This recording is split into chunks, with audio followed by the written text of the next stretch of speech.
Tenho certeza que em algum momento da sua trajetória você já teve algum sonho, aquilo que você sempre quis que fosse verdade e que de alguma forma você foi atrás disso. Então, o meu sonho era viajar para fora do país e, se possível, morar em outro país por algum tempo. E sabe o que aconteceu? Eu consegui fazer essas duas coisas de uma vez só. E é sobre isso que eu vou te contar hoje. Já deixa o seu like aqui no vídeo e se inscreve no canal para não perder os próximos vídeos.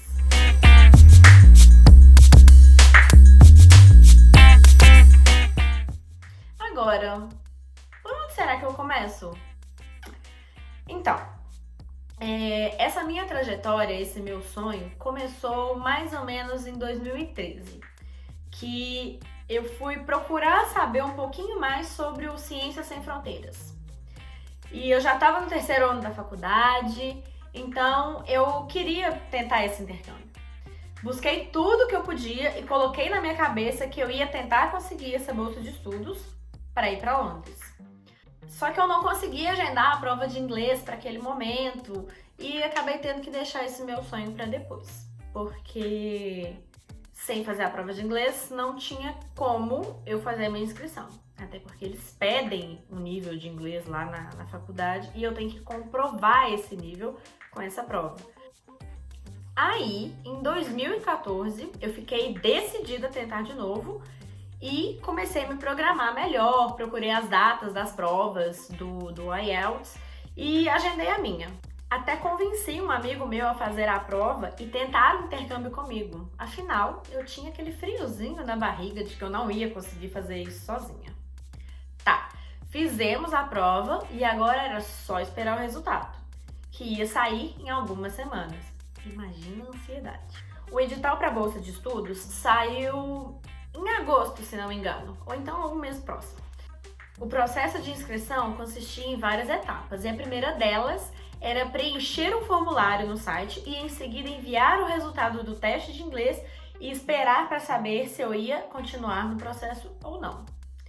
Quando saiu o resultado, eu percebi que a minha nota do inglês não era o suficiente para ir para Londres, mas eu queria tentar ir para outro lugar. Então eu comecei a pesquisar algumas possibilidades. Eu só sabia que inicialmente eu não queria ir para os Estados Unidos, porque todo mundo vai para lá.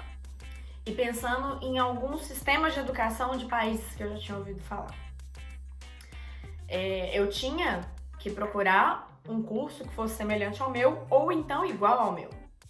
E eu confesso que não foi uma decisão muito fácil. Escolher um lugar para morar por pelo menos um ano não é fácil, né? Você ter que abrir mão de muita coisa, você ter que se encaixar em algum lugar que até então você não pode falar que é seu lugar. Mas eu consegui resolver isso. Eu tinha duas possibilidades com relação ao meu curso, que seria a Austrália ou então o Canadá. E para quem já me conhece, sabe que eu acabei escolhendo o Canadá, porque eu fui em uma feira de intercâmbio e eu pesquisei sobre o país e eu descobri que o Canadá tem um dos melhores sistemas de educação do mundo. E eles investem muito nisso. Então, escolhi do país, agora eu tinha que escolher as universidades, que é outro caminho, é outra dificuldade, mas não foi assim, não demorou tanto, porque a gente tem um prazo também, né? E acabou que eu escolhi. Eu tinha que escolher 3 universidades, sendo opção 1, opção 2 e opção 3. É claro que todo mundo quer pegar a opção 1, mas se por um acaso não der certo a opção 1, tem a 2 e a 3 também.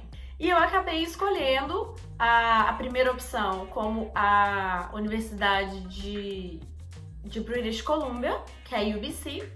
A segunda era University of Winnipeg, que é na província de Manitoba. E a terceira eu não lembro. Mas pensa comigo, eu escolhi o país, escolhi as 3 opções de faculdade e coloquei em ordem de preferência. Só que toda essa parte desse processo, até eu receber uma resposta, dura pelo menos 3 meses. Então, pensa num trem que me deixou ansiosa. Pensa numa coisa que, assim, começou a me deixar, às vezes até um pouco nervosa. Porque eu queria muito receber essa carta, mas eu sabia que ia demorar. Porque esperar essa carta de aceite, principalmente da faculdade que eu queria, foi o cúmulo terrível, mas chegou. E deixa eu te contar um pouquinho como que foi isso. A faculdade exigiu histórico escolar em inglês e em português, teste de inglês, óbvio, carta de intenção minha, 2 cartas de recomendação feitas por pessoas que me conheciam, tanto profissionalmente quanto academicamente, e tudo isso para poder analisar se eu ia conseguir essa vaga ou não. E, além disso, mais 2 meses de espera depois que eu enviasse essa documentação para a faculdade que entrou em contato comigo. Só que, enfim, chegou a minha carta de aceite. Igualzinho que a gente vê nesses filmes americanos. Só que por e-mail. Dear Flávia, we are pleased to inform you you've been accepted e blá blá blá. Imagina a minha alegria! Esse foi um momento muito aguardado por mim e por todos que estavam me apoiando na época. Só que a minha saga não terminou por aí não, porque esse momento era mais ou menos março de 2015 e o meu intercâmbio só ia começar em setembro. Então, ainda tinha um período aí de mais ou menos uns 6 meses, né? E nesse período eu tinha que providenciar algumas documentações, como por exemplo, o visto de estudante. Então, o visto de estudante não é tão simples quanto um visto de turista. Dependendo de quanto tempo você for ficar no país, o governo pode te exigir uma série de exames e vacinas. E esse foi o meu caso. Como eu ia passar mais de 6 meses, o governo canadense me exigiu alguns exames de sangue e um raio-x, que deveriam ser levados para um médico que ia fazer o meu medical report, que é o relatório médico. Para eu mesma enviar esse relatório para o governo canadense, para aí o governo canadense dizer se eles aprovam ou não o meu visto. Então, a diferença entre o visto americano e o visto canadense basicamente é a entrevista, porque no visto canadense não existe. Uma vez aprovado o meu visto, eu tinha que enviar por correio meu passaporte para o consulado canadense no Brasil. E em até mais ou menos 3 semanas, eles enviariam de volta, ou seja, mais uma espera. Bom, depois disso, eu tive que arrumar a mala, ou melhor, as malas. Está aí uma coisa que foi complicada de fazer, separar minhas coisas e colocar dentro de malas. Você deve estar pensando, caramba, não é tão difícil assim arrumar malas. Mas pensa comigo, eu estava indo para um país bem distante do Brasil, morar com pessoas que eu não conhecia e ficar longe de muitas pessoas importantes, então eu queria levar comigo algumas coisas que me fizessem se sentir em casa e mais confortável com essa mudança radical. Porém, acabei levando coisas demais e não encontrando uso para tais coisas. Então, se alguém precisar de algum conselho sobre arrumar a mala ou as malas para uma viagem ou intercâmbio, é só falar comigo. Me manda um e-mail no letsgoprafora@gmail.com que eu vou te ajudar com isso. Bom, depois de estar com as malas prontas e as documentações organizadas, só me faltava efetivamente viajar.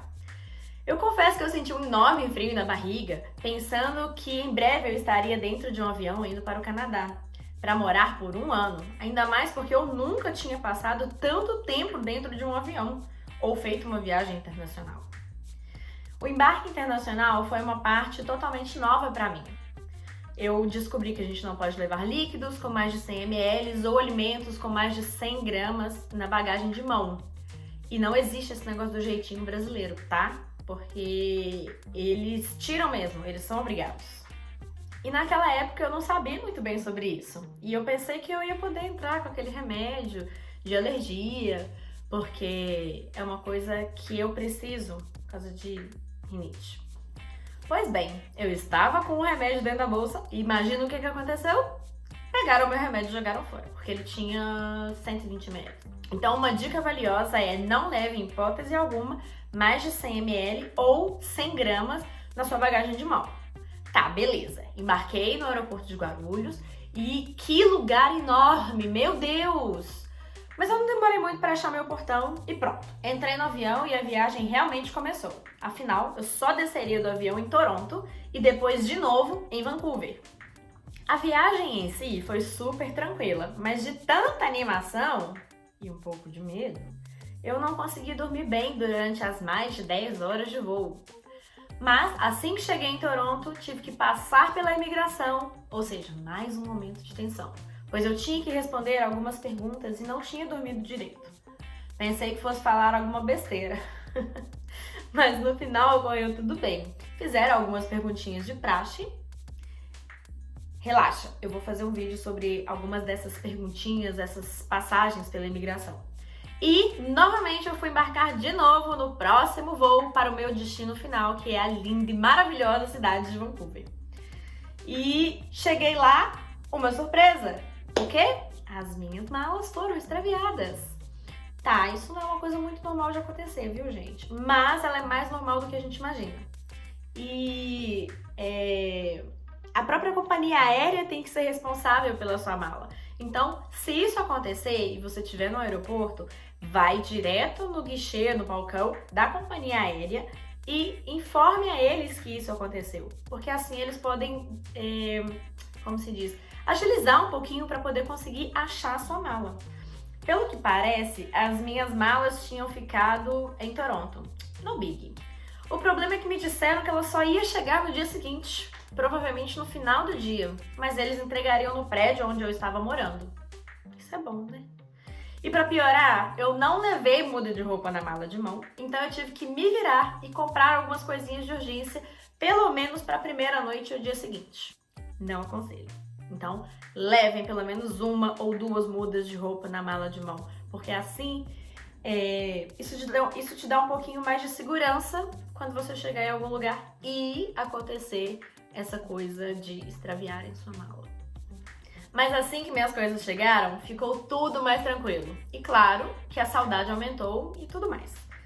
Que com o tempo eu ia acostumar e as coisas iam se ajeitar. Bom, aconteceram muitas outras coisas comigo nesse intercâmbio, mas esse é assunto para outro vídeo. Que tal?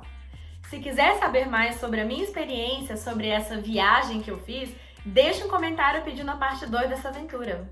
Até o próximo vídeo, pessoal!